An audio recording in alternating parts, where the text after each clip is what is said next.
మారుతున్న కాలానికి అనుగుణంగా పోలీస్ వ్యవస్థను పునర్నిర్మించాల్సిన అవసరం ఉందని ముఖ్యమంత్రి చంద్రబాబు అభిప్రాయపడ్డారు.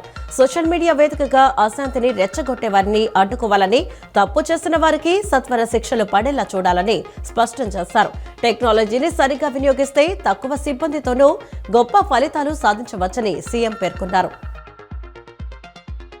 రాష్ట్రంలో కూటమి ప్రభుత్వం అధికారంలోకి వచ్చాక ఇప్పటి వరకు 29,30,357 కోట్ల పెట్టుబడులతో 1,037 పరిశ్రమలు ముందుకు వచ్చాయని మంత్రి నారా లోకేష్ పేర్కొన్నారు.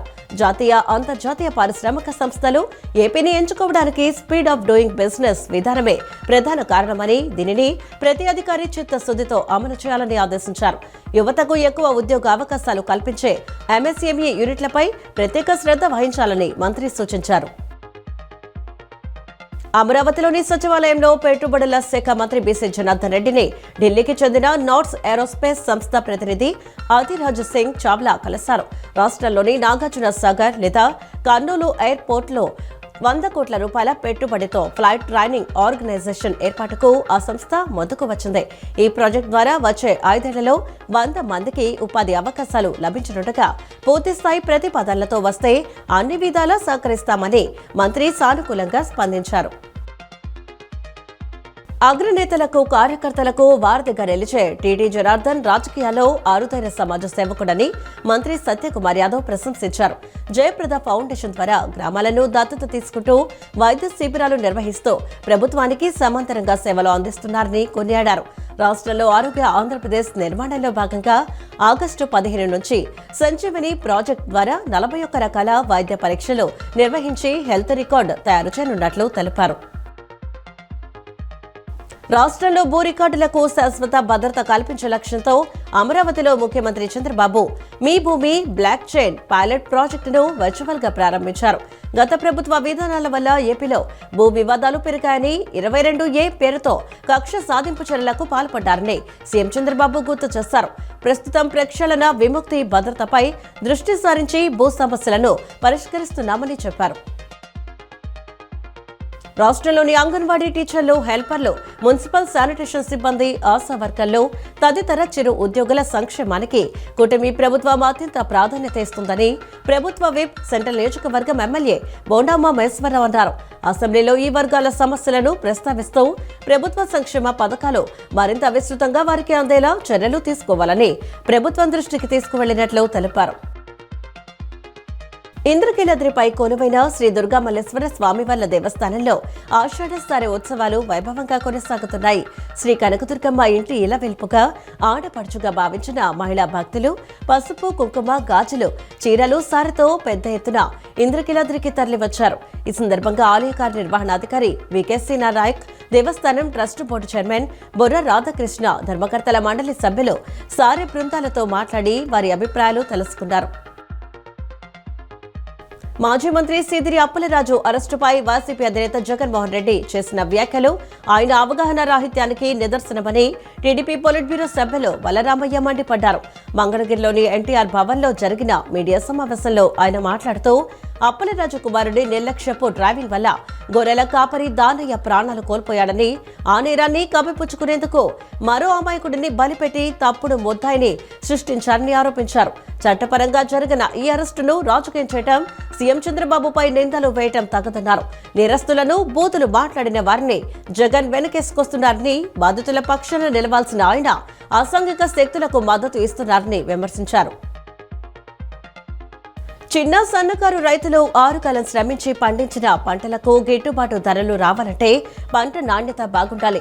వర్షం వల్ల తడిసినా, తేమ ఉన్నా నాణ్యత తగ్గుతుంది. గిట్టుబాటు ధరలు ఉండవు. పంట కూడా తేమ కారణంగా తొందరగా పాడయ్యే అవకాశం ఉంటుంది. పంటను ఆరబెట్టడం రైతులకు పెద్ద సవాలు.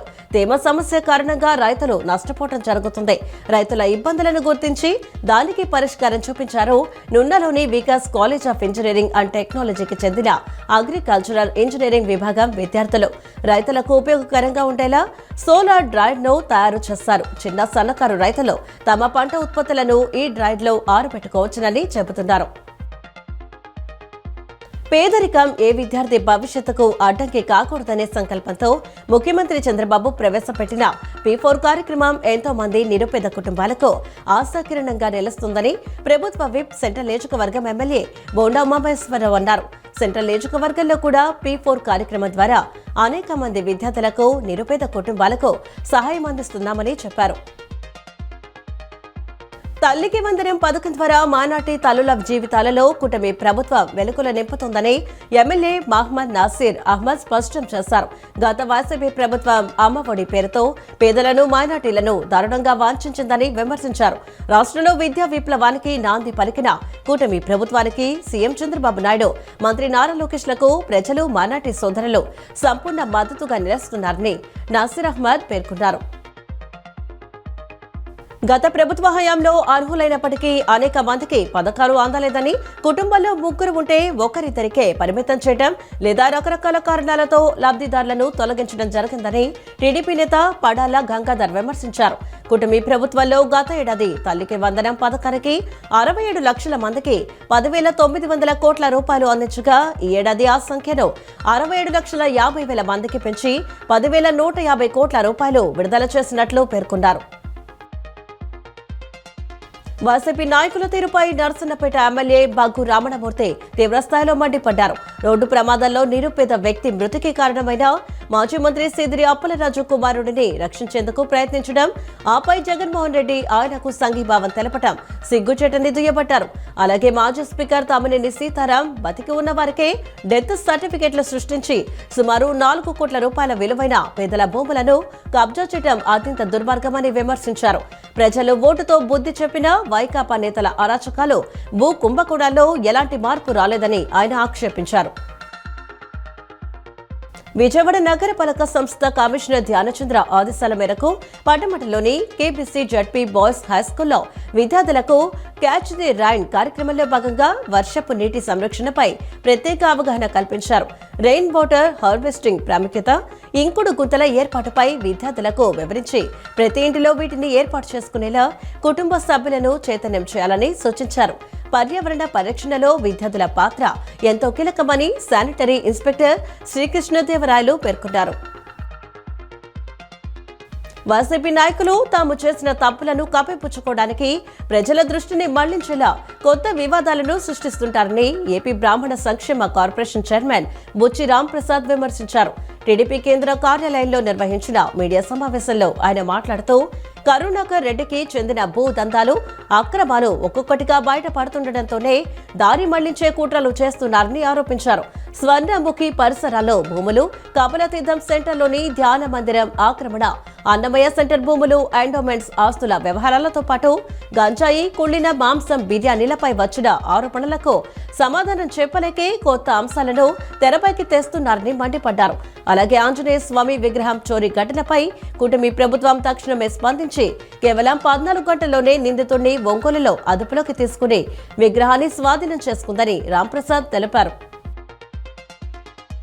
రాష్ట్రంలో నమోదవుతున్న కోవిడ్ కేసుల పట్ల ఉప ముఖ్యమంత్రి పవన్ కళ్యాణ్ సూచనల మేరకు ప్రజలకు ఎలాంటి ఇబ్బందులు తలెత్తకుండా అత్యవసర వైద్య సదుపాయాలు, మందులు సిద్ధంగా ఉంచామని ఏపీఎంఎస్ఐడిసి చైర్మన్ చిల్లపల్లి శ్రీనివాసరావు తెలిపారు. ప్రస్తుతం 17.80 కోట్ల విలువైన మందులు సిద్ధంగా ఉన్నాయని, మరో 2 రోజుల్లో 28 కోట్ల విలువైన మందులు అందుబాటులోకి వస్తాయన్నారు. ప్రస్తుతం వ్యాపిస్తున్న కరోనా వేరియంట్ తీవ్రమైనది కాదని, ప్రజలు భయపడాల్సిన అవసరం లేదని ఆయన స్పష్టం చేశారు.